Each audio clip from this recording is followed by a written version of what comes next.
happy numbers. A happy number is defined by the following process.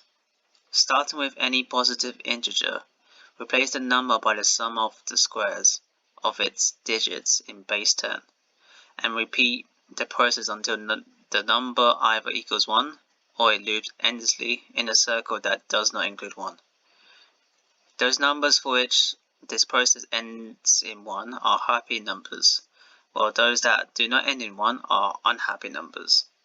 Given a list of numbers, classify each of them as happy or unhappy. I'm not going to use JavaScript, I'm going to use Python.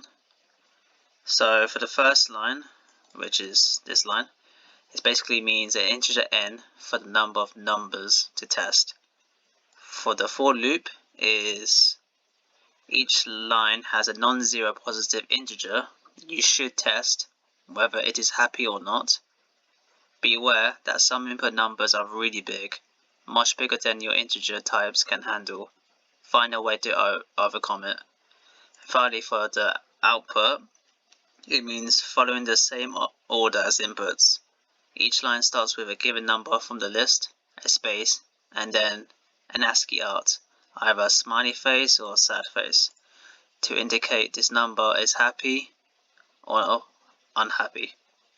For constraints, 1 less than equal to n is less than equal to 100, and for 0, 0 less than each number is less than equal to 10 to the power of 26.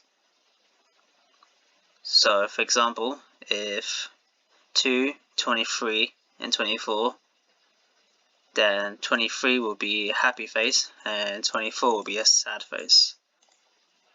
So there's 5 test cases.